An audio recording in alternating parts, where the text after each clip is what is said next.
So what you're saying, Gavin, is if people can hear us and see us, it would be a terrible time for me to just like immediately drink water on camera like this. Yes, it wouldn't be ideal, but here we are. No, here we are. How was your day, sir? It was a day, Gavin. I got to tell you, I woke up this morning feeling fine, and I had something special on my mind. I could tell this day it was gonna be good. Okay. What happened? What? Oh, nothing. I was just Nothing special happened? no, Oh. no, no. Got some takeout for dinner. I guess that's special, right? Pretty solid. What'd you get? What about? I don't think they have it where you are. It's called Bibimbap. It's Never heard of like it. well, there's only 60 restaurants. It's a relatively regional chain. Have you heard of the Korean dish called bibimbap? No. We're gonna have Sounds a fun, long though. discussion. Yeah, we're gonna have a long discussion after this episode, Gavin. Okay. I'm, what I'm Bibimbap. yeah, it's a Korean dish. They serve it in like a stone bowl. It's like rice and it's like all different, ingredients, and it's like very colorful and fun. And I'm I'm so disappointed in you because I know that we've talked about it on the food podcast, which just tells me that you don't listen to my food podcast. I haven't really had time to really listen to any podcasts recently. I'm behind on all You of don't, mine. you don't listen to our own podcast, and I know that for a fact. Yeah, I don't do that. So, uh, can't yell at me for not listening to one if I don't listen to really any of them. That's So, true. That's very true. that's But my get out of jail free card. I can yell at you for, I don't know, like, not responding to text messages sometimes or reading the group chat because that's pretty consistent. It's just not part of my DNA these days, unfortunately. No, I suppose it's not. But we won't fault you on that too much. No. All right. Shall we cue the music? All right.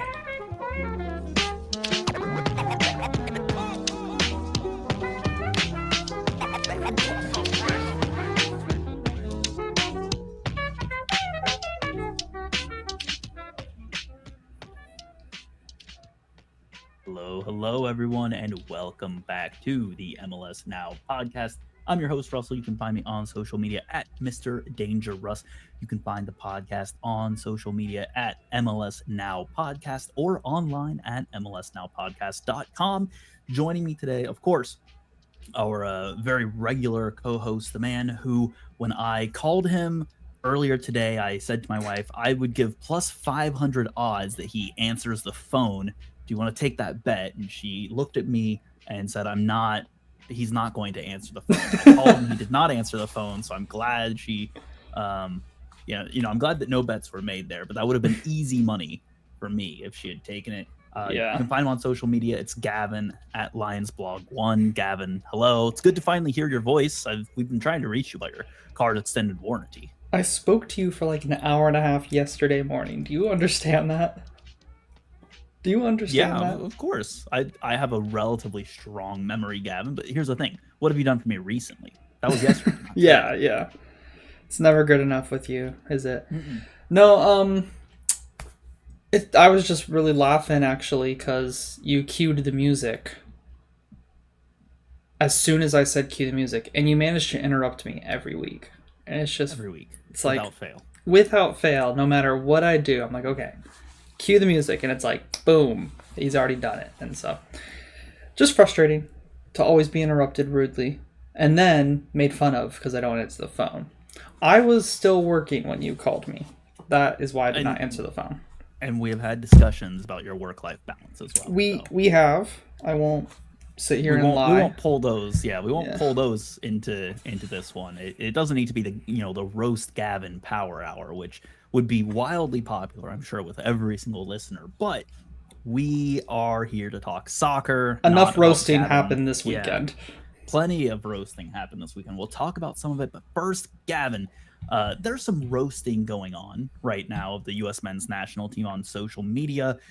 Mm-hmm. If you've been on social media, you might have seen some of that. If you've been watching any of the Copa or Euros coverage, you might have seen Fox hosts talking about the U.S. men's national team. Gavin, I've got two different questions for you on this. One, what's your take on all this? I think we can agree, it's deserved. They got kicked out of the group stages in Copa America when they should have rightly gone through. The bare minimum expectation was to go through, even if it wasn't to win the group. But just interested in your take on that. And then a follow-up question. I don't remember if we've talked about this or not, but which do you rate higher? Getting consistent playing time in, I don't know, a league that maybe the European system considers like a band 3 or band 2 league, or being, like a depth or role or, bench guy in those tier 1 or those band 1 leagues. So anyways, two different questions there. Quick take on the roasting. Yeah. Quick take on the roasting, because I'm more interested in the other, for being honest, because the social media it's been played out a million times. So it's definitely warranted, the reaction from the fan base. We had expectations to do decent in this tournament, maybe not necessarily win, but at least go far. And we were so far below expectations, we didn't even get out of the group stage. So yeah, I get the roasting. I haven't seen two clips on Fox. I haven't seen any specific clips. I'm sure there's some doing the rounds. But I don't know.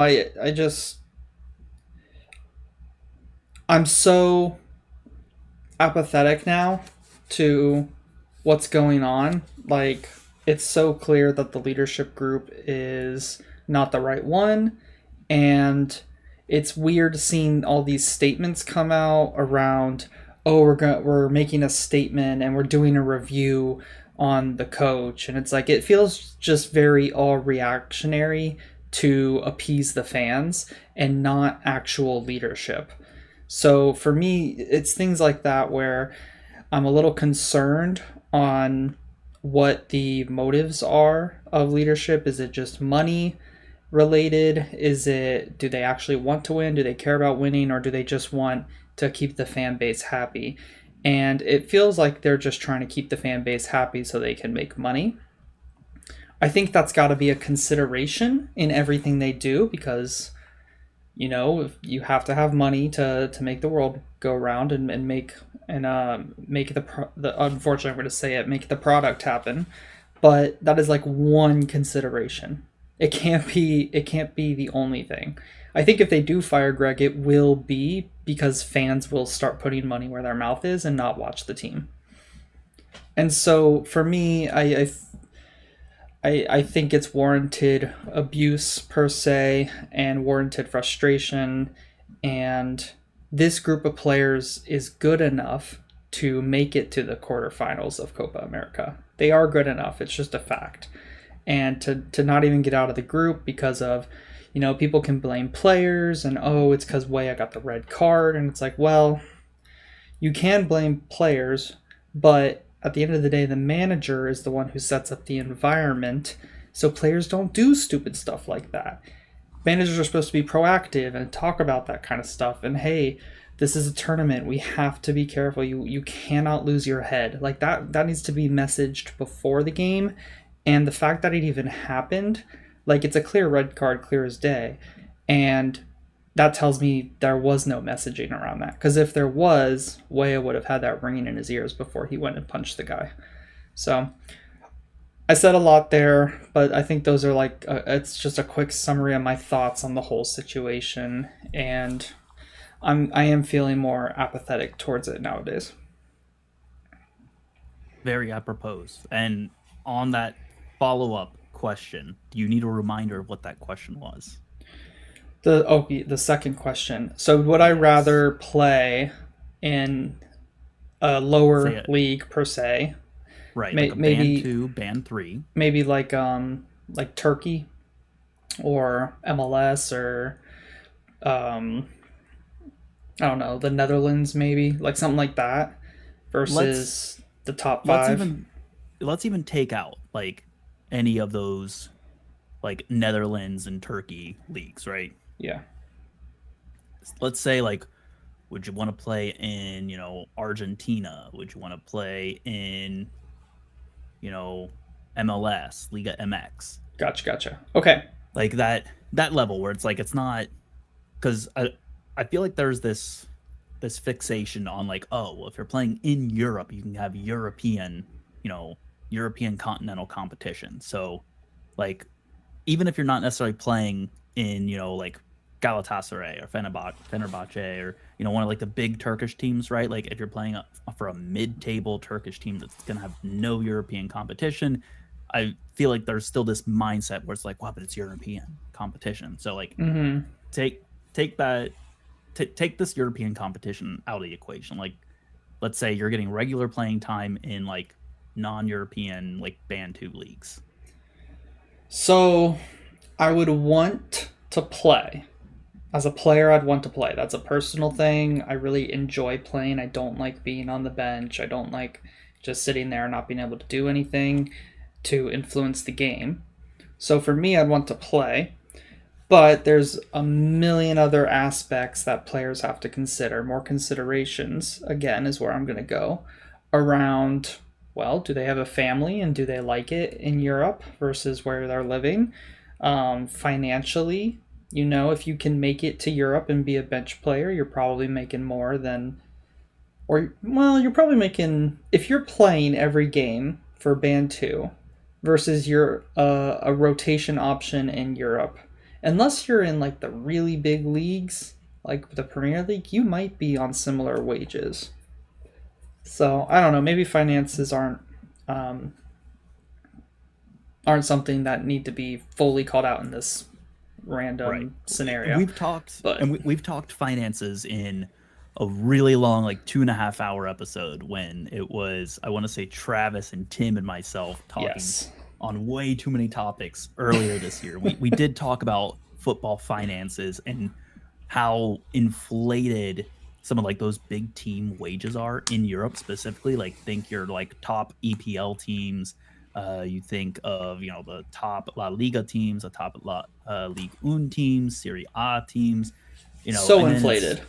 It's so high. But then once you get to like, even look at like Netherlands, right? People are like, oh, they could go play for like Ajax. Okay, but the average like player wage in Netherlands for like the, for the Eredivisie is like 300,000 a year. Mm-hmm. Yeah.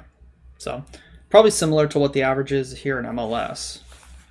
I'd say lower, we're probably actually. Oh, really? Yeah.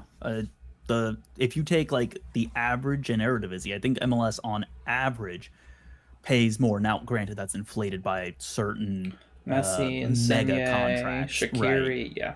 So maybe you'd want to look at the median, but I don't necessarily have the median salaries that I was looking up. But again, it's Anyways, that's good context there. I think the main considerations are probably like family life, social life, but mainly I would want to play, even in a lower league. Band 2, Band 3.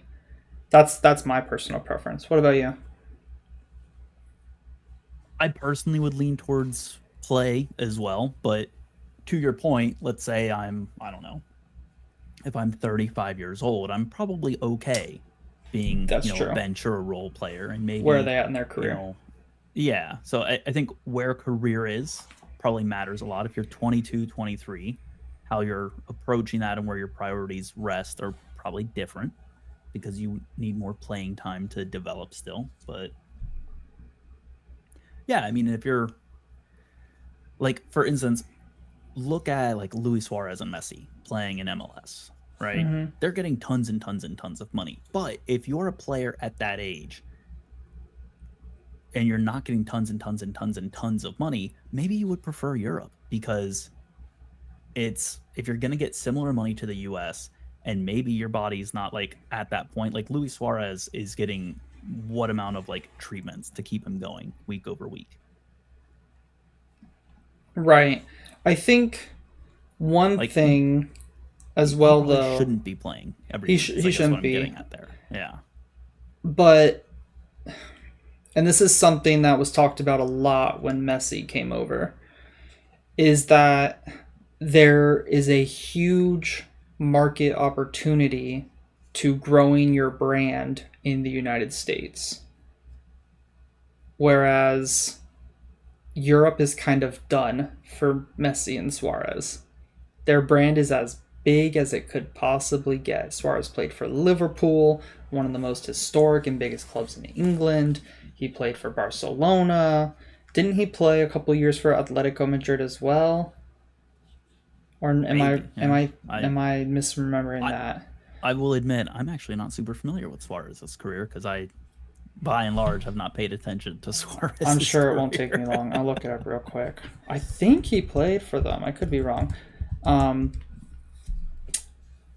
And then, goodness gracious. So like even if he didn't, Barcelona and Liverpool alone is pretty good.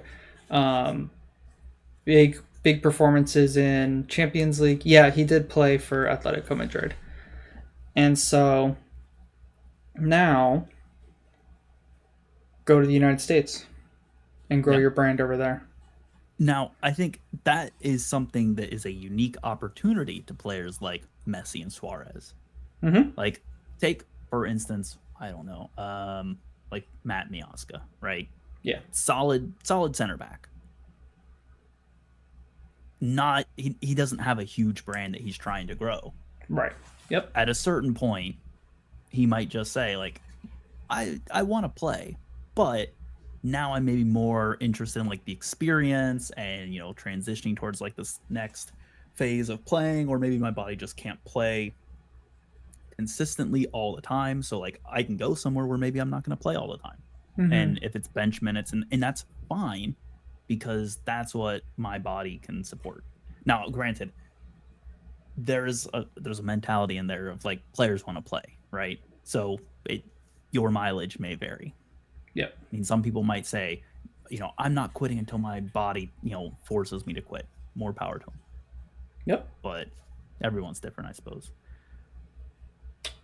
Sure is. Good thought exercise there. Yeah, fun thought exercise. So, hey, Gavin, let's just talk some general headlines here as we've been doing teams, news, etc. Just starting it off with the really big obvious one, right? Atlanta United. Like a bajillion dollars they've made is it's what's ridiculous. been posted. Yeah, they have, because the post went out, right? And I think a number of people have talked about it. But we'll use Tom Boggart is a good one, right? Very reputable reporter, well known.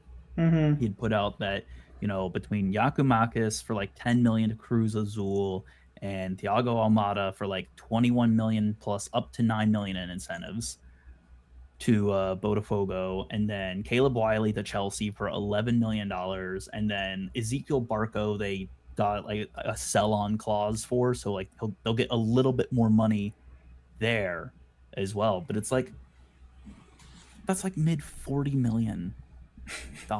It feels like the last wave of signings they made in like squad development was all geared towards making money. Like it was like they were playing like Football Manager. Sometimes players who play Football Manager, they focus a little bit too much on this is a young player who I can sell for value. And then it's like, oh wait, now I have to go and find another player who's really good to bring me to the level. And it's like, well, maybe I should have just gone and gotten a really good player who's going to win me stuff in the first place. It's a hard balance to strike. I think they don't have to worry about that balance though. Like it seems like they've hit the full on reset button at this point. Yep. Like if you fired your coach, as they've done with Pineda, and you lost your striker, right? And you knew that Almada wanted out, like at that point you had no incentive to keep this striker if you know that your coach is going, you know that your 10 is going. And then now they have the opportunity to send Caleb Wiley off, and they're probably just like, yeah, 100% take him. Yeah, it's not the Vasquez situation where you're gearing up to try and win a trophy.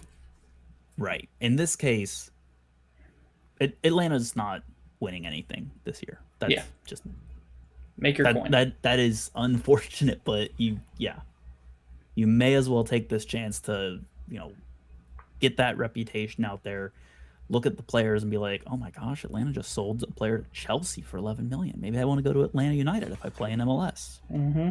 And they have a history of selling to Europe. Got a good reputation for that. History. This was a weird thought that I had in a different group chat earlier today, but do you think Atlanta is now leveraging and building a reputation on talent ID, similar to the way that, say, Chicago or Dallas, or maybe even to like a lesser extent, Colorado have in the international community, where it's like you see players go from Dallas to these European clubs, even if they've not necessarily, knocked it out of the park in MLS. But Dallas is a really known brand for developing talent. Same thing for Chicago. Like Slonina went to Chelsea, like known brand. They have trying to remember there's a bunch of other players who John Duran as well, I think went to from Chicago. Europe. Yeah, went to Aston Villa. Chicago. Yeah, and it's just like, again, there's probably this trust that Chicago has good talent ID process, and that when there's a good player on Chicago and they're thriving and they're showing up and their metrics look good and their mindset looks good, and maybe there's scouts permanently based in Chicago talking to these players as well, they say, well, hey, sign them. Yeah, I think Atlanta definitely has that. They also clearly have a relationship with Chelsea ownership, and I am intrigued. This Caleb Wiley transfer, Chelsea don't need this player. They don't need to drop 11 million, 10 million on him. So I am kind of like, what is this about? Caleb Wiley's a good player. He's not going to the top, in my opinion. Like, unless I'm just not seeing it. He's fast. He works hard, and he's decent on the ball, but he's got a shot on him. He's not going to the top. And Chelsea, I don't know why they're spending $11 million on a guy to do that, just to loan him out. And he's definitely just joining their loan army, but I don't know. So it's something weird, something fishy with that one for me. I don't know what it is. I don't know where it's coming from, but it just doesn't sound right to me. It hasn't sounded right since the rumors came out. Overall, though, they do have that reputation. Atlanta do, and they're building it even more. It's going to be interesting to see what they do next, which is what Ian Southcote won in the chat put. He said Lagerwey gets to hire his first manager in forever. I don't think he's ever hired his own guy before. So that's going to be interesting to see what direction does Garth Lagerwey go. And he has all this money at his disposal to go and get whoever he wants. And Atlanta's a pretty good market. They're a pretty appealing market for an incoming soccer player because of those things that you were talking about around Atlanta having that European pipeline. And they have the biggest fan base in the league. Like they consistently have 60,000 plus in that stadium at Mercedes-Benz.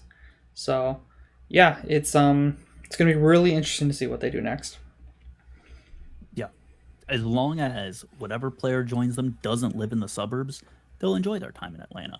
And then if they live in the suburbs, they're going to get stuck in like an hour and a half traffic every single day going to training. And they're going to be like, why did I come here? Yeah.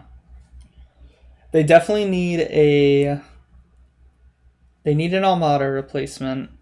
They need a Giacomakis replacement. They probably need a defender.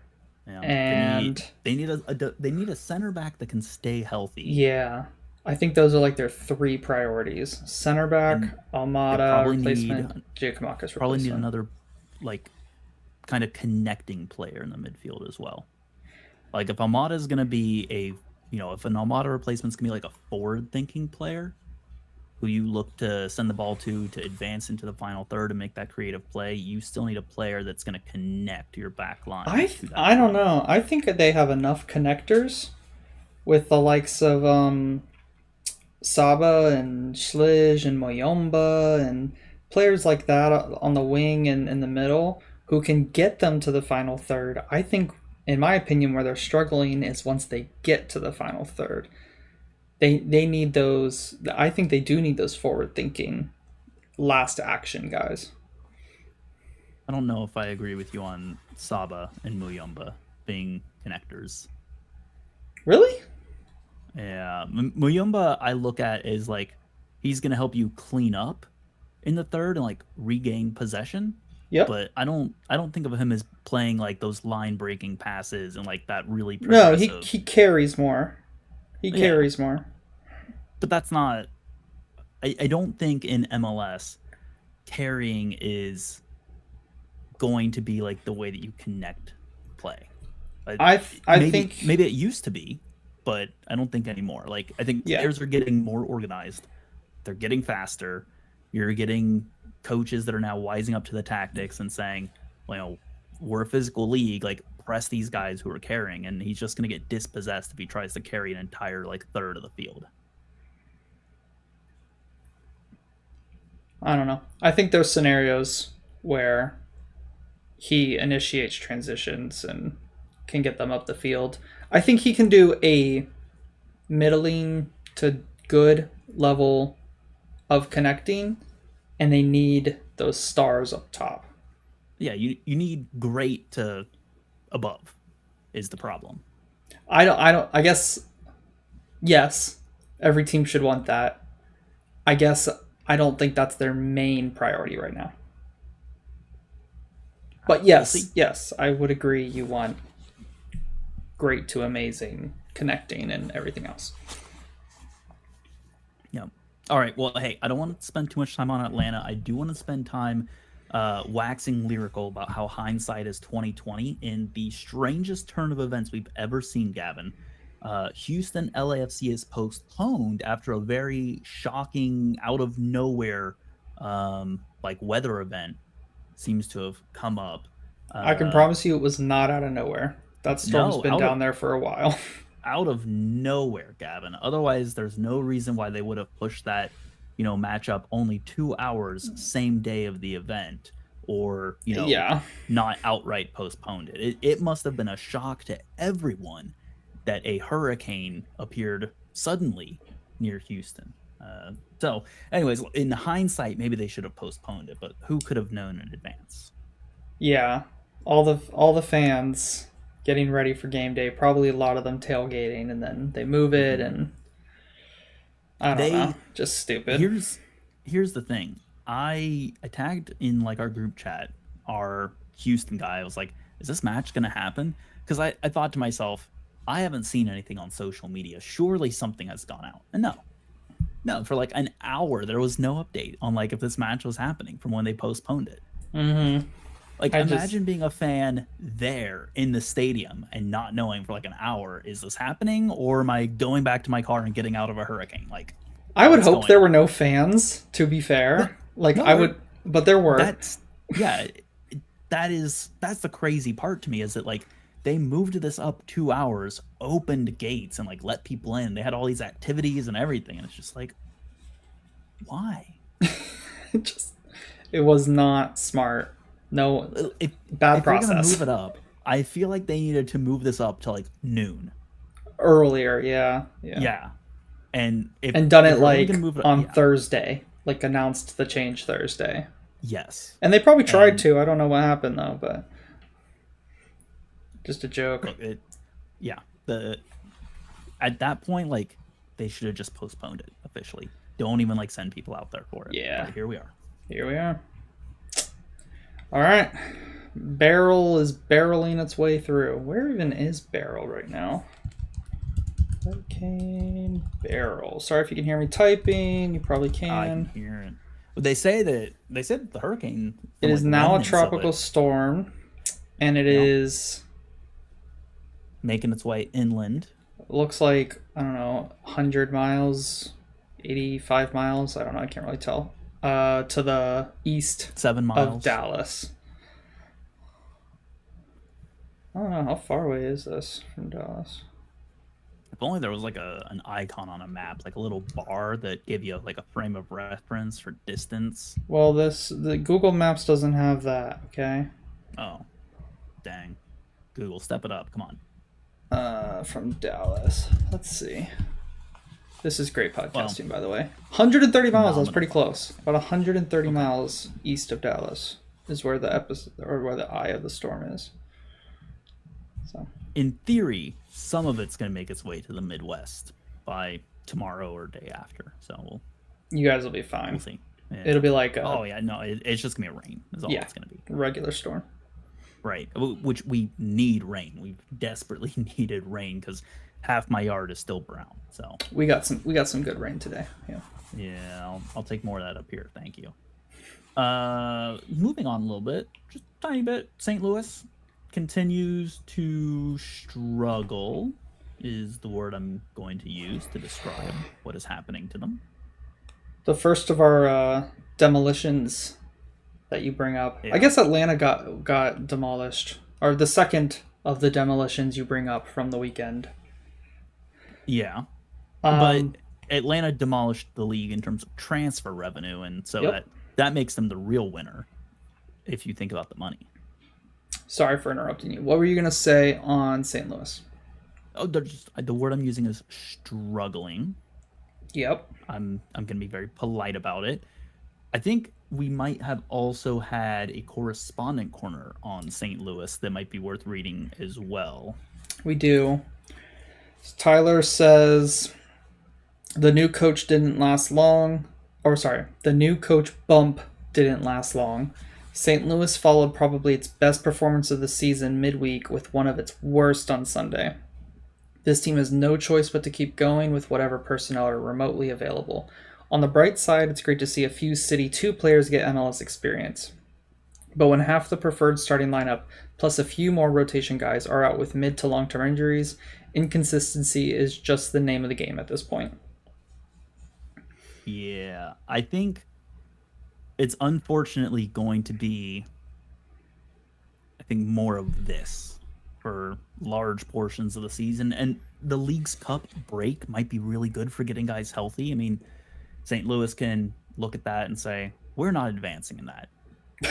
So that's just going to be a 5-week break where players essentially have time to recover and rest. And maybe if they get a new coach, then they can, work on a new system, or maybe they can just work on learning to play together in whatever makeshift system they're going to run until the new coach is hired. They're like, yeah, never mind. We're just not even going to try.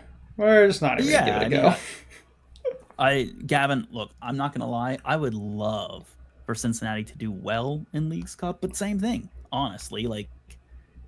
We've been playing a whole bunch of matches and so many key players are injured. I'm okay if we go out of League's Cup and just chill. Take a few weeks. Yeah, take a few weeks to have players recover and, I don't know, make some signings in the summer and bring those guys in and integrate them.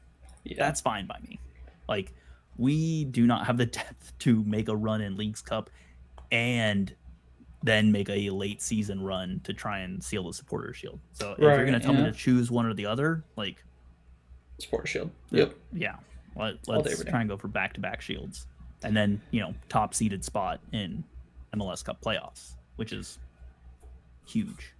Yeah, struggling's a good term for it. I guess I know they have some players coming in that we've referenced multiple times at this point on this podcast.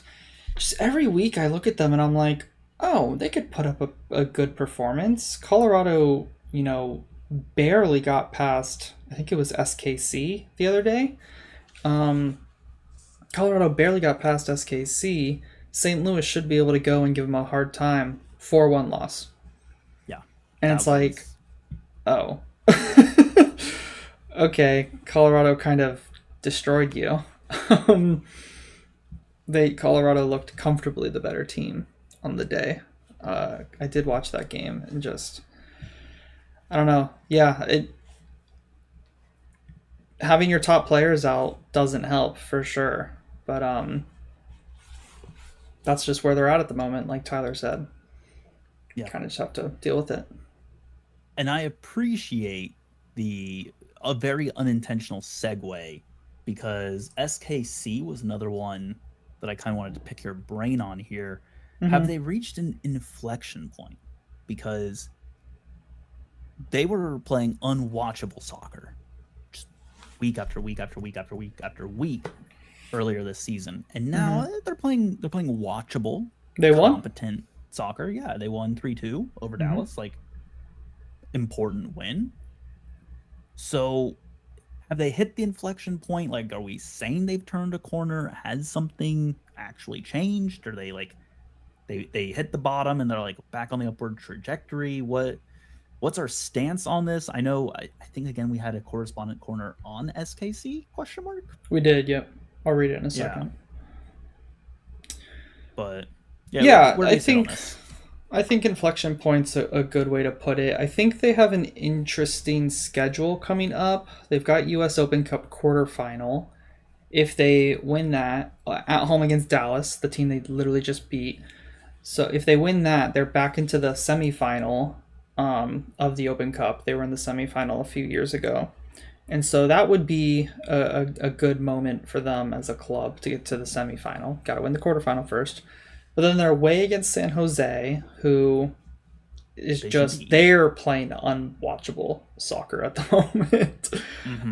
They're away against Vancouver, which Vancouver are very inconsistent this season, so you never know what you're going to get there. And then they're home. Yeah, and then they're home against St. Louis. I think they have an opportunity here to go on a little mini run, especially in MLS, San Jose, Vancouver, St. Louis. They have a 3-game streak here. 7 points is available to them. Well, I mean, I don't trust them. Available to them. Yeah, I don't trust them to get those 7 to 9 points, though. They are, in my opinion, they're not going unbeaten in this streak. And I think it's just going to be more of the same. If they do go unbeaten, it'd be like a win and 2 draws that they like. Bullshit, kind of. Well, here's the thing. I think they're going to beat St. Louis right now, just based on what's going on with St. Louis. They're home against St. Louis. Well, I don't know. That's in 12 days. That's July 20th. Think about how St. Louis has been playing. So much could change. Yeah, think about how St. Louis has been playing. Right, but they're signing people. I'm almost positive they have people joining like next week, don't they? I don't think those people can officially join yet. Like, when does the window open? Is it the 19th? Yeah, it's near there. It's like either the 18th or the 19th. So, I mean, I guess maybe they could have them play, but that to me seems very optimistic. They're going to have players integrated and working in a system under an interim coach. If it's the 18th there, I doubt they even play. Yeah. Okay. Right. So, I think they can win that one. Yep. And then San Jose are borderline unwatchable, as we've agreed. Yep.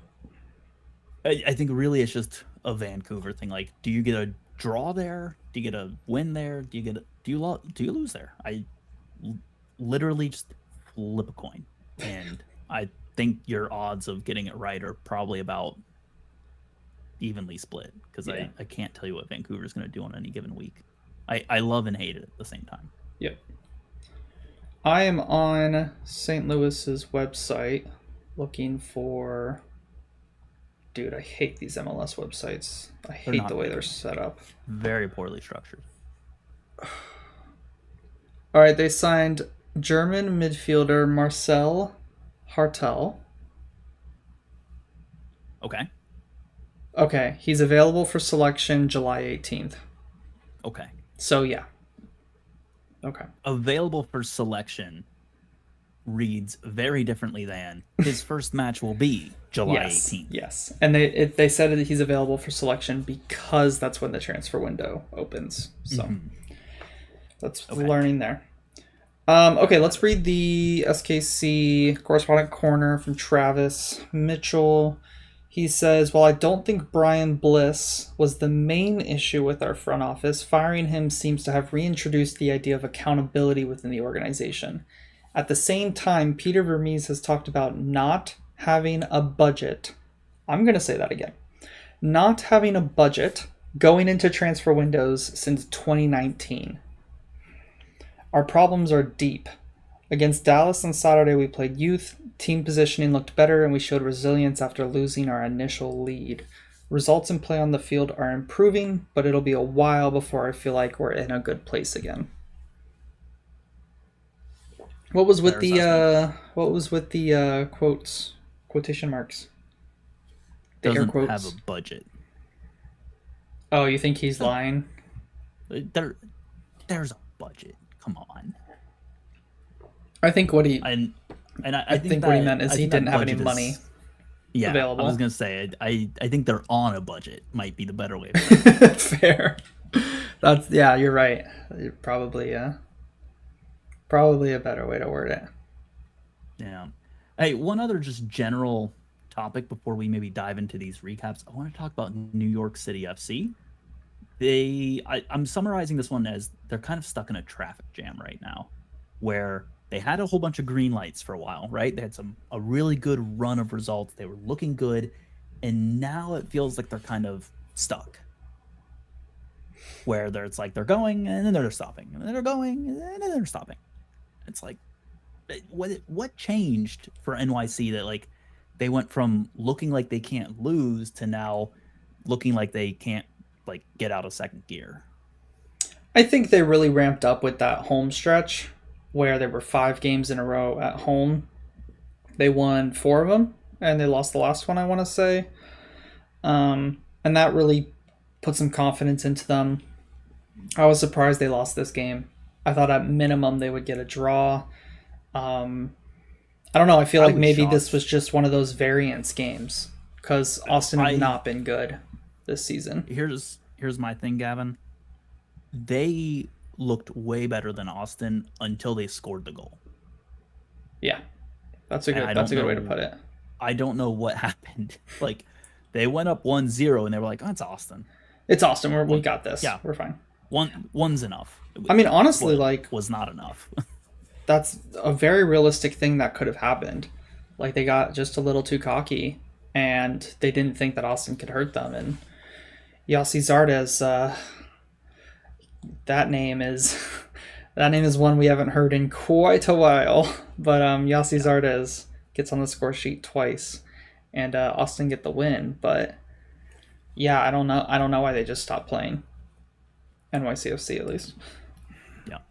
And I think Coach Joe also had a correspondent corner on that, but it was a short and sweet one. Short and sweet one, and probably speaks to what we were talking about like what happens. He says, "Oh, we played an away game outside of the Northeast. Predictable loss. Going to be a tough July until Leagues Cup." Maybe that's just it. Maybe they just away games outside of the Northeast they are not good for NYCFC. The opposite of Road Warriors. Literally. So who do they have? They got away to Chicago on Saturday, away to Atlanta on Wednesday.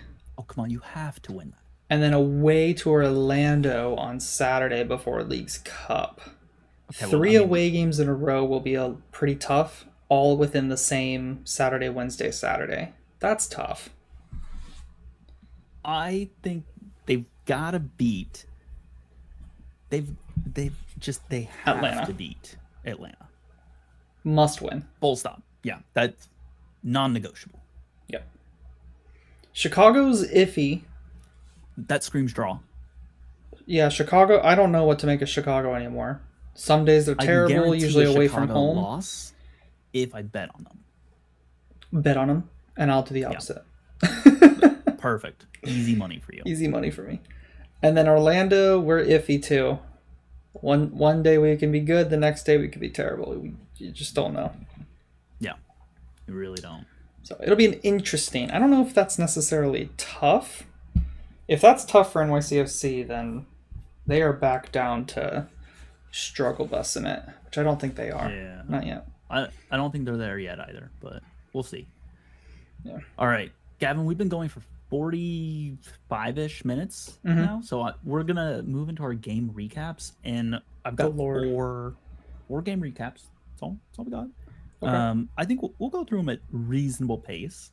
So, as always, same challenge applies. I'll read out some titles if you want to try and guess Yep. what Let's do matches it. these were. Number 1, Slow Burn. Slow burn. There's no way you have us talking about the 0-0, the only 0-0 this weekend, so it's not that one. Slow burn. Dude, I have no idea. Let me guess.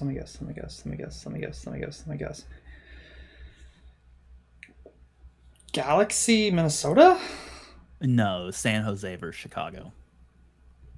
Why are we talking about that? Okay. Well, We got to give the no, other guys some love. We got to give them some right. And I will say my first note on this match is in our group chat, I asked Tim, why am I doing this to myself? love. Okay. Okay. Game number 2, in the driver's seat.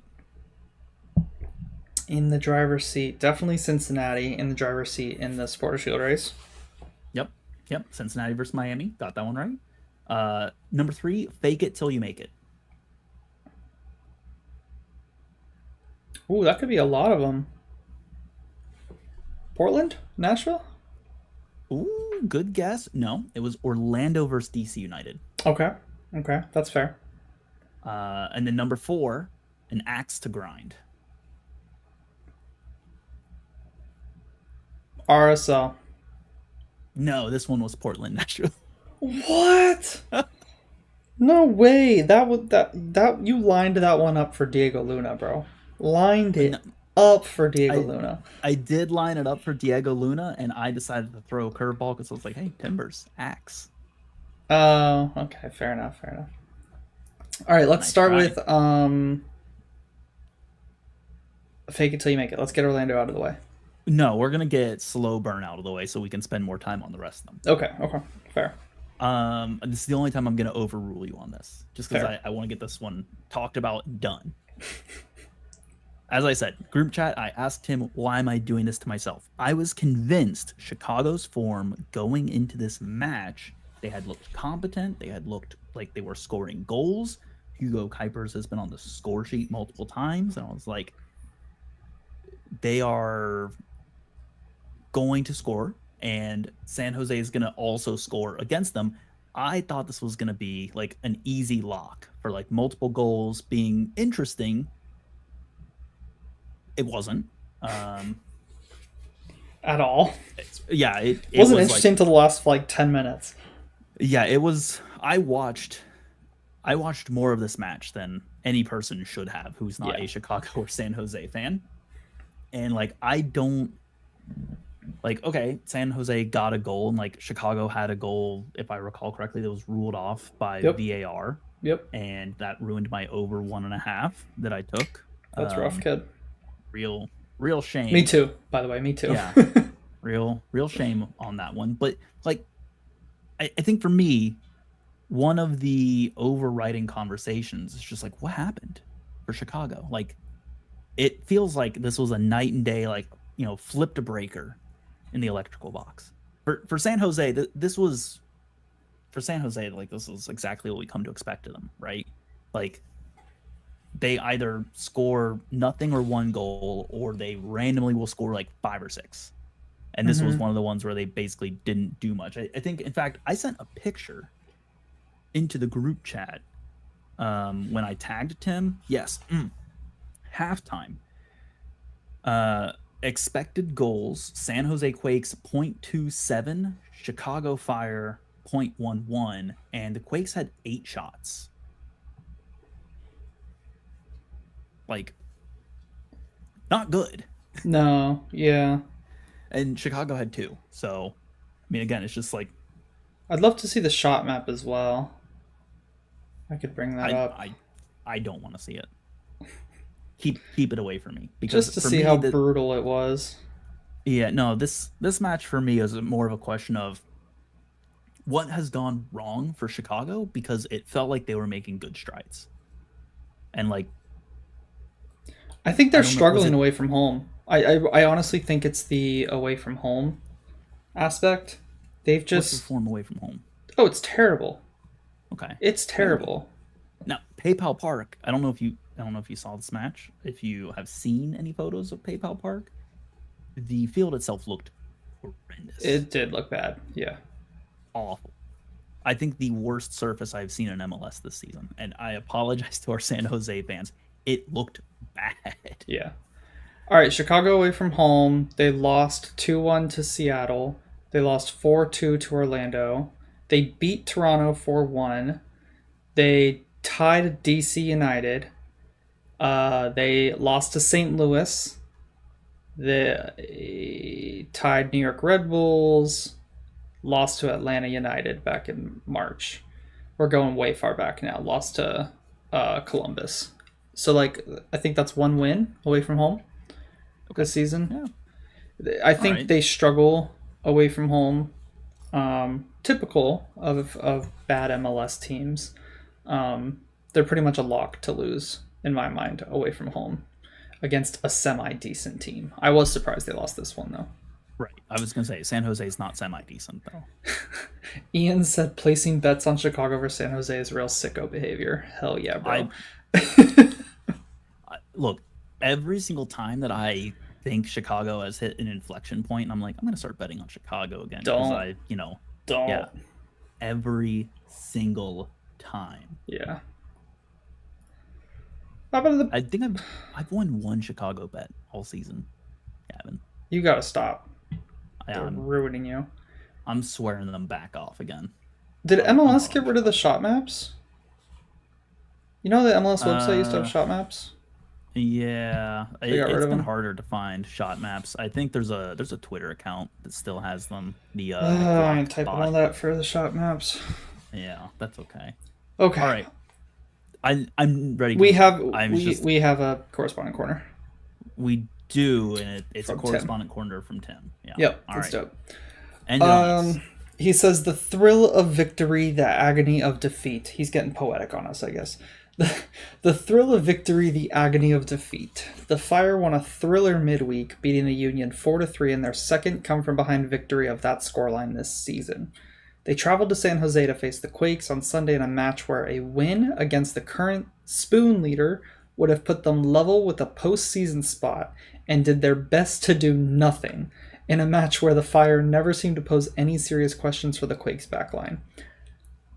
I semi-disagree with that. I don't know. I think they made a couple of decent chances, and they just couldn't finish. Like, let me finish his corner. Sorry, Tim. I'm interrupting your corner. He says the disappointment of the loss is compounded by the Fire's schedule. NYCFC is next, with Cincinnati and Inter Miami on deck. Ooh, that's rough. Cincinnati and Miami, that's rough. I don't know. I feel like they had a couple of chances where they could have hit shots on target and completely missed the target. They just didn't force a save. But, like, I think they did trouble the back line a bit. So, small disagree there. Small. Tiny. It wasn't good. As someone who watched a lot of this match. Yeah. It Okay. wasn't good. Let's move on. It's enough on All this terrible match. Let's move on. Gavin, I'll let you pick. Now, Okay, now Orlando. Got that out of the way. Orlando. Okay. Orlando. Gavin, hey, you're an Orlando fan. I assume you were at this Hey. match. I was would you not. Had a friend in town. The one match I didn't go to, we smashed them 5-0, and it's Kaká night. They introduced Kaká into our Hall of Fame or legend status or whatever they did. Legends night is what they called it. But yeah, good win. Good I'm win. so disappointed in you. I watched a decent bit of the game. I just didn't go to it. That's okay. I didn't go to this FCC Miami match for other reasons. So, Money. well, you know that and some health stuff as well. So True. Okay, so with the Orlando match, we seem to have landed on a system finally. It only took, what are we, 20 matches into the week 24. It's literally the title of the episode. Week 24. Feels like in like week 22, week 21-ish, we landed on a system that somewhat put together good performances. And we're finally starting to see Facu Torres like actually play like an attacker again. Weird, I know. And finally, Oscar Pareja has acknowledged that Luis Muriel is not doing it for us at the moment. He doesn't work for whatever reason. He's a really quality player, but with the current setup we have, he doesn't have the pieces around him to succeed. So Muriel's been on the bench, Nico Ladero's been on the bench, we've got Ojeda in the starting lineup, and what do we know? He's had some really good performances, and we are 2 wins in a row. And this one, heading into it, felt like we were just going to destroy them. I don't know what it is, I just had this feeling it was like DC are getting smacked. And then I saw the lineups come out, and DC's lineup looked terrible. It did not look threatening at all. We had our normal guys out there, and I was like, yeah, this is going to be good. And then we scored a couple times in the first few minutes of the match. We scored multiple times in the first half, and it was like, yeah, feeling good. They get the red card. It's 3-0. Halftime, we were all over them. So, yeah, good game by Orlando. We do have an article up from Gary on the Orlando win. He always posts good Orlando stuff. So check that out on the website, mlsnowpodcast.com. So here's my question. And we talked about this not on the recording, on our 1 hour and 15-minute phone call on Sunday. Mm-hmm. Why does Pareja do this? Because he does this every year. Why does he change from what's working to something that doesn't work and then like can't seem to figure out that it's not working for 20 weeks? Well, what I said at the weekend, I still agree with myself on. So I'll just say that. Pareja, we get these new players in because, every team gets new players during the transfer window. And his initial idea is to almost just do like a like-for-like switch. So we lost Mauricio Pereira. We'll bring in Nico Ladero. They're both Uruguayan. They'll be fine. He'll be fine. Yes. That is correct. We bring in Luis Muriel. We were supposed to lose Duncan Maguire, so you know what? Luis Muriel, he's a good striker up top. We'll be fine. But different profiles, different players altogether, different interactions, and how their work rate, how fast they are, when they decide to put opposing players under pressure, when they decide to bring in other players versus dribble, their first touch, everything is different. And the dynamics and connections and chemistry were just so off. And it happens all the time. The same thing happened with Martin Ojeda when he first came in. He looked terrible when he first came in. Other than his ability to score, like he didn't do anything else. It feels like we're just now getting Ojeda to a point where he's combining well with other players and he's scoring goals. Because scoring goals is like his thing. He's a great at shooting, essentially. He's really good at that final shot, final pass. And so I just think he doesn't take into account all of those different things. And I'm sure he does, but it doesn't look like it. He does. And so that's why we always seem to struggle these past few years, these slow starts, 20 games into the season. He's got to go. There's better out there. There is. Just a coach that is going to take you anywhere towards the top is not going to take 2/3 of the season every single year to figure out where his players work. Right. Yep. I agree. All right. DC, they look terrible. And then the red card, obviously after the red card, there's no judging them, but before the red card, they were all over the place. They were decent in the match for a few minutes. They were passing the ball around nicely. We couldn't really get the ball off them. And then we scored, and it's just like the bottom fell out. So that's all I've got to say on them. They weren't great. That's fair. Very fair. I don't have anything to add on DC. Yeah. And you've got Orlando covered. So yeah. Where shall we go next, Gavin? Your turn. Let's go to Cincinnati. Cincinnati. Oh, okay. My top note here is wowzas. Wowzas, eh? Yeah, wowzas. That's a good note. Yeah. So I had a discussion about the formation as well that Cincinnati rolled out, because they rolled out something looking a little bit different this time. They people affectionately called it the sword formation, which ended in a point where you had Yuya Kubo at the very top, nominally acting as a lone striker. However, certainly not acting in a traditional like target striker, single striker that a formation might otherwise indicate, because he right behind him was Lucho Acosta and Luca Orishano, and that was a phenomenal attacking unit on the night. Oh, were you guys in a 4-3-2-1? Or a 3-4-2-1? You had 3 at the back. Yeah, I think we were 3-4-2-1. Yeah, you were. Yep. Except it was like a 2-2, like almost like a box midfield on the formation graphic. Mm-hmm. Yep. Makes sense that it was called the sword, because you got the handle, the hilt, right, and then the pointy. Yeah. Yep. Mm-hmm. Okay. So, well, it worked. Anyways, it worked really well, because here's my thought process, right? When I looked at that, I was like, Yuya Kubo, pacey, good technical player, makes good off the ball runs, knows how to occupy space and make dangerous second striker runs. Lucho, hard to pin down, going to be a pain in the neck for, defensive portion of Miami's field.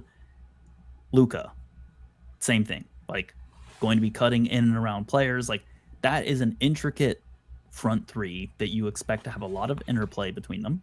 You expect to see some good passes, and some dangerous runs are going to, cut center backs and defensive midfielders out. And they put Kristoff and Busquets as a center back pairing, and it worked exactly as you thought. So they couldn't keep up. No. It couldn't keep up at all. Kubo was up there causing mayhem. Acosta was destroying them. Just dribbling past people with ease. His goal on the night was just the left footer. Yeah. Oh, man. Dribbled past players with ease. The game could have been 7-8-1. And it could have been. I know Miami are... Luca had a great chance that Drake Callender saved as well. Like, to your point, could have been 7-8, maybe even 9-1. Like, it was bad. Callender had to make some good saves early on, and it just kind of like it stopped mattering later on as more and more goals piled up. Obviously, Miami are struggling with just players being absent. It feels like they bring in an exciting player and they go down injured, and then they have to kind of rehabilitate the injury, and then obviously their big guns are out. Right. Now, but still, big win for Cincy. They had 4 wins leading into this without Messi and without they sure did. Suarez. So, I mean, I like, we knew they were missing Jordi Alba, right? And they were missing Gomez. And I don't know if them having those stops them from losing. Maybe it stops it from being a 6-1. Yeah. But losing still probably happens. You guys were on fire. I think you guys were just really fired up because you knew what was on the line. You guys had a great opportunity to take advantage in the Supporter Shield race. And, I mean, what doesn't fire you up? Other than that, like, that alone should fire a team up to want to go out and smash another team. And then you realize the other team is weakened, and it's like, it was just the perfect storm for you guys to just stamp all over them. Yeah. Now, I want to throw 2 more things your way on this match. Fun stat, Cincinnati had 9 big chances Damn. in this match. That's crazy. That's so many. That is the most I think I've seen Yeah. that I've paid attention to just in any match. Yep. Okay. Follow up. This is a question for you. Okay. Busquets got a red card. He did? He got 2 yellows. He got a yellow for, for dissent with the referee. Referee pulled out the yellow. And Busquets is still there talking with them, like, saying things, exchanging words. And must have, said something or done something else. But referee just, looks at him and pulls that yellow right back out, straight back to him, then to the red. In probably the span of, 15 seconds. Yep. What are your thoughts on that? I mean, because Miami, some people might say, oh, refs don't want to give Miami cards. They've got these big name players. They get away with everything. This ref didn't care.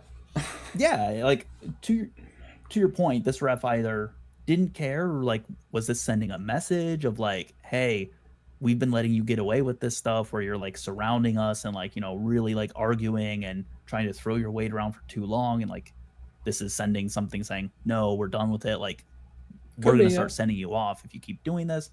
Or is this just emotions are too hot, maybe he just was really saying something that ref is just you know what, no, you're done here. I lean more towards the in the moment, he said something to the ref, probably called him an idiot or whatever, and the ref was tired of hearing that he was called an idiot for the 20th time in the match, because they hear that and way worse every match, multiple times a match, and finally he puts his foot down but gives him a yellow. And he doesn't stop. And then the ref probably said, if you don't stop, I'm going to give you another one.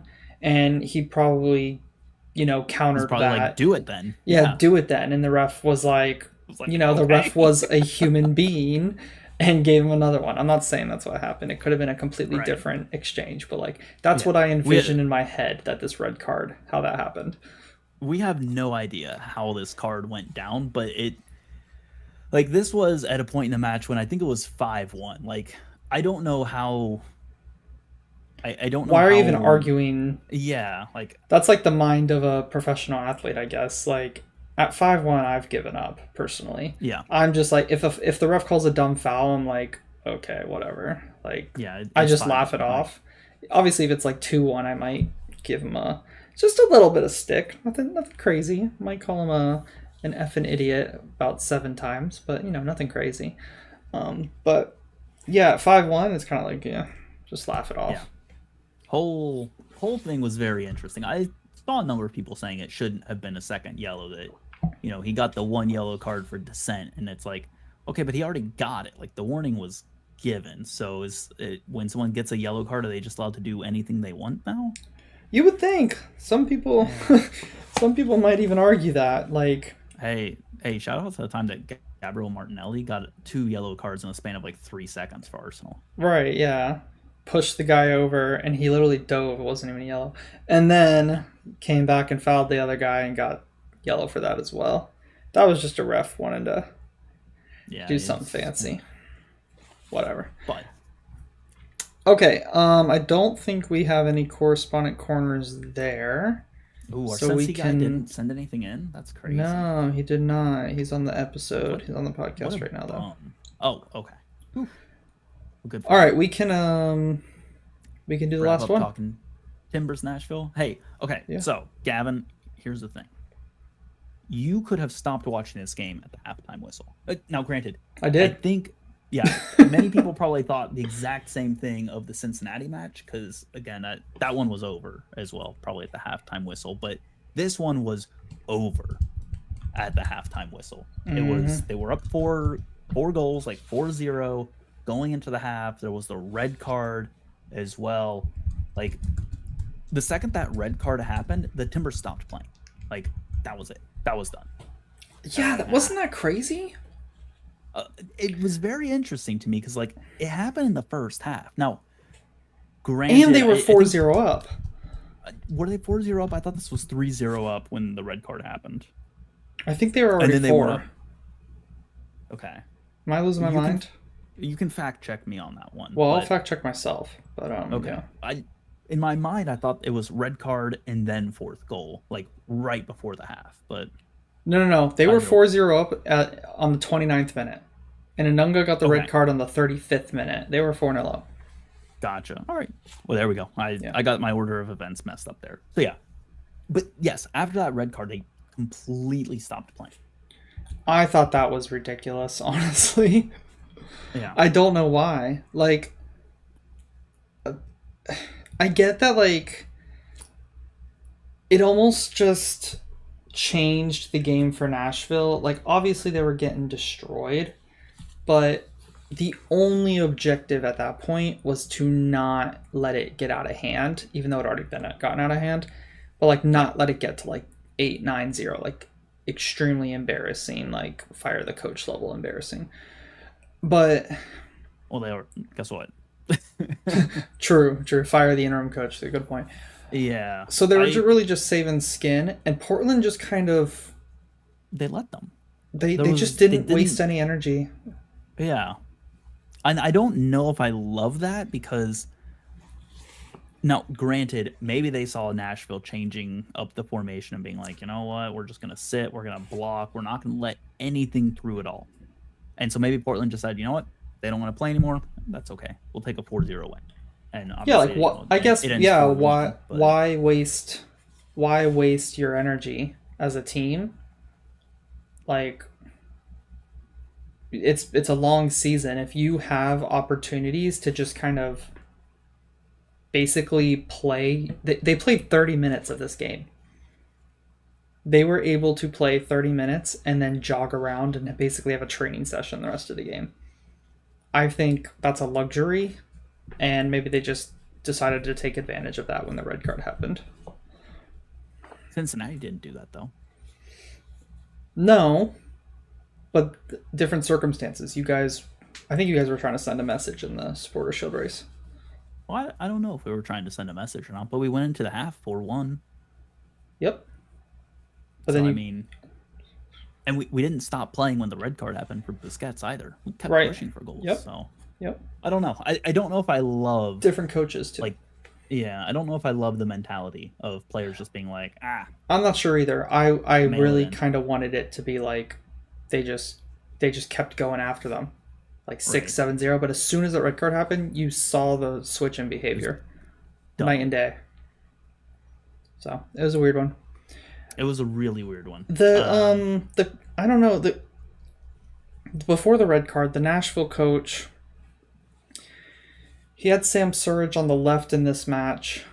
I'm not saying that's what that was the only contributing factor, but I don't think it helped. I liked the idea in possession where Surridge would kind of, and I don't know, I've missed a few Nashville matches, so they may have been doing this already under this interim coach. But if this was the first time it happened, then maybe I caught it at the perfect time. But like Surridge was starting on the left, and then when they would get in possession, he would move up to center striker and kind of be like a 2 with the other guy whose name I can't think of.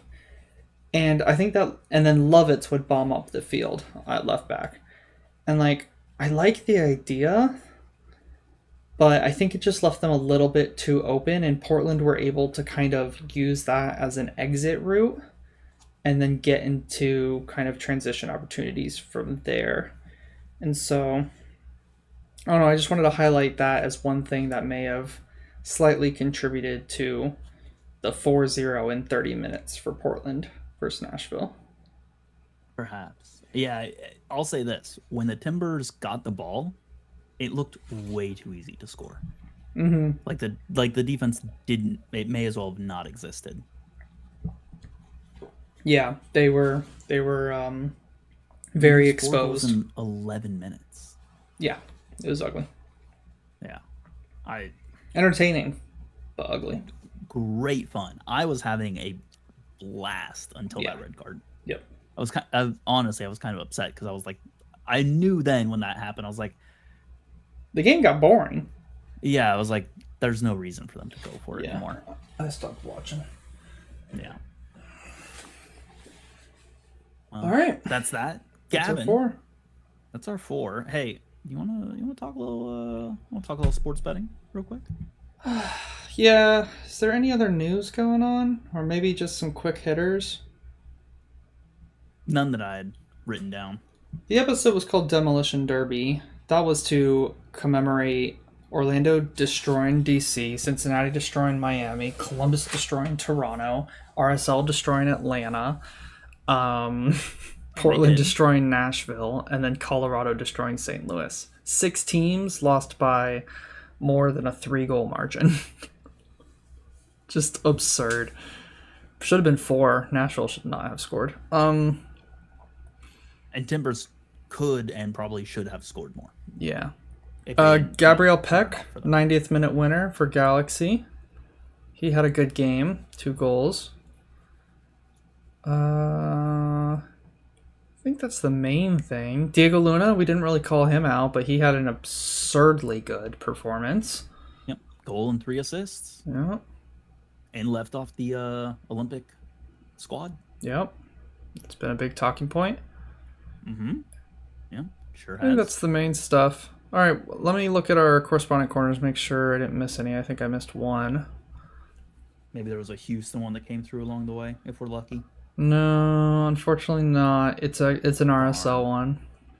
Oh, we like RSL. Yeah. Hey, what's Mike got to say? Mike Miller says, backline depth continues to be a talking point as RSL played without center backs on Wednesday and had just one available on Saturday for 70 minutes. That showed with some silly mistakes against Houston and a shaky first 45 minutes versus Atlanta. But luckily, the attack is one of the best in the league and took over again for a pair of wins. Chicho Arango still leads the Golden Boot race despite scoring just one of the team's 8 goals last week. Diego Luna has seen the biggest jump recently, going for 2 goals and 3 assists in 2 games. With so many different offensive pieces firing, excitement continues to be high, so long as the back line can get sorted out. Hey, they're still winning games. 5-2, 3-2, like whatever. Was it 3-2? Hard to was it? lose a game if you score 5. Yeah. It was 5-2. No, against Houston, sorry, midweek. Oh. It's a 3-2. It was a 3-2 win. Yeah. They came back. I can say I don't remember. I only remember the 5-2. And then Stands in out in the chat, Ian says, random shout out to Albert Rusnak, 1 assist in his first 2 years with Seattle, 8 so far this season. Hey man, you get rid of Nico Ladero, someone's got to start getting assists. Good shout out. Yeah. Good call. Hey, question that I've seen on some MLS media. They say the MVP race is really down to 2 people right now. Even MLS media is kind of excluding Messi from this. So, for sake of argument, are you saying Chicho or are you saying Acosta for your MVP frontrunner right now? Gosh. And I'll straight up admit that I'm gonna be a homer and say that it's Acosta because he's already almost tied his goal contributions from last season, and he still has 12 matches to play this season still. But also, I'm a homer. I mean, look, I'm a Cincinnati guy. I'm gonna take the Cincinnati player for MVP. That's me. But I want your perspective because you have no ties to either of these guys.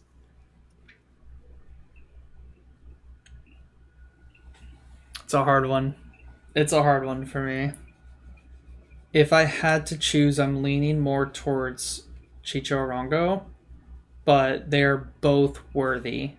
If the season were to end today, I think they'd both be deserving of being crowned the best player in the league this season. Like, that's the hardest part. Yeah, I mean, Chicho has been so impactful. Yeah, Now, granted, he's both been a of little them have. Yeah, he's been a little quieter as of late. But like if you go back, say 2-3 weeks ago, before he had a slight dip in scoring, it's like the dude's just scoring, like he's got a goal involvement almost like per 90. Yeah. Which is insane levels of production. Chicho has let's pull it up here. 17 goals this season. And Acosta has 10. Yep.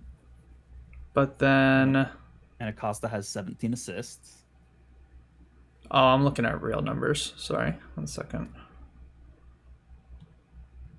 Not those silly MLS numbers. No. We don't use silly real numbers. Acosta has made up fake 15. MLS.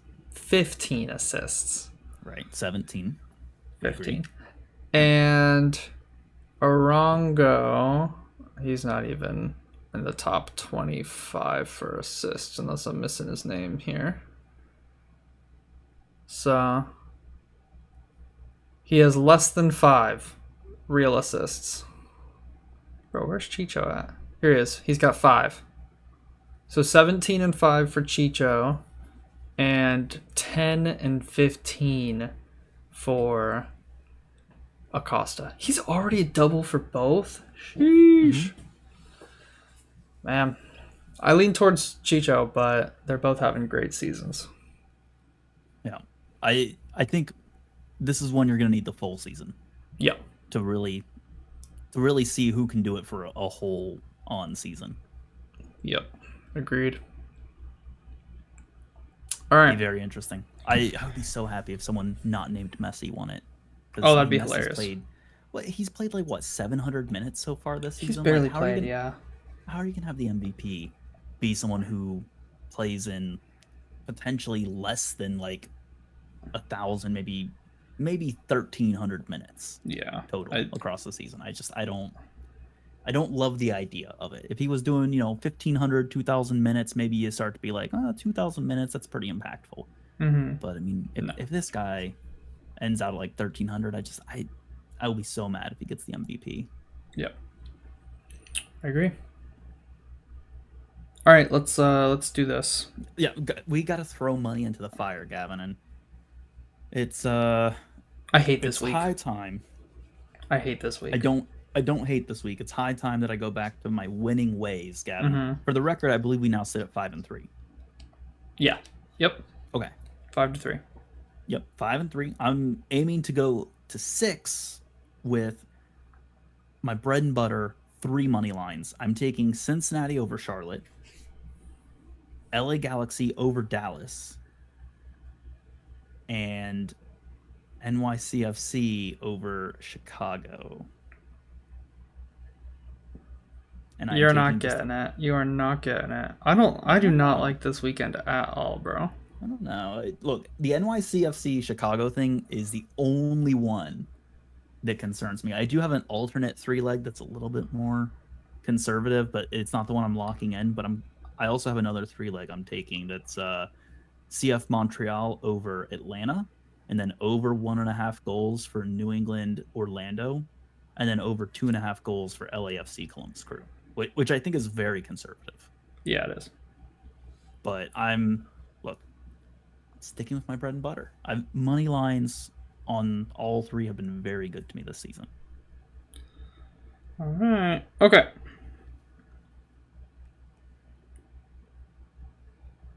So I did one earlier, but okay, I don't think it's really fair. All right. I'll tell you what it was. I did Cincinnati, and then Chicago versus NYCFC over 1.5, and Dallas Galaxy over 1.5. And I just felt that was a little tap outy. It is a little tap outy, but so I'm not gonna play it. I'm gonna do something else. I don't know if NYCFC Chicago screams 1-1 or 1-0. I don't know why. It just does. Yeah, maybe. So I'm gonna do Cincinnati. I think you guys are a lock. Personally, I agree. I'm confident in it. Yeah, home against Charlotte, lock. And then 2 double chances. Okay. Tie Orlando away against New England. That should be a lock. And then tie Vancouver away against St. Louis. Should also that's the one that makes me nervous. But I'm not gonna lie, New England at home have been so weird. They'll just randomly learn how to play. Yes, that's why I'm not doing Orlando by themselves. It's they don't make any sense. They figure it out of nowhere. Yeah. It's annoying. It is. That's the one that I could see going wrong for you somehow on that double chance. But we'll see. Yeah. So look, anything can happen. So what's gonna happen is my other one is gonna hit, and I'm gonna be mad that I didn't play it. But it was a little too simple. It was like plus 180. I don't think that's fair. Oh, hello, Saito. Yeah, Cat's here. He woke up right here at the end of the episode. Which, yeah, bro. This is my way of saying that we are to the end of the episode. So, Gavin, thank you very much as always. We also want to thank all the listeners, everyone who has tuned in as we do the live recording. As always, we appreciate everyone who hangs out with us. Yep. Send some messages in along the way. Mean the world to us. Same thing for the listeners. We appreciate everyone who tunes in every single week to listen to us. Gavin, in the meantime, you can find him on social media at LionsBlog1. He also runs the MLS Now Twitter account. So if you're asking, I don't tweet. Yeah, I don't tweet anything on that. I don't even have the credentials. I don't want the credentials. Keep them far away from me. But if you do want to, get in touch with me on social media, you can find me at Mr. Danger Russ. And once again, reminder, you can find the podcast on social media at MLS Now Podcast or online at MLSNowPodcast.com. Gavin, listeners, till next time. Till next time.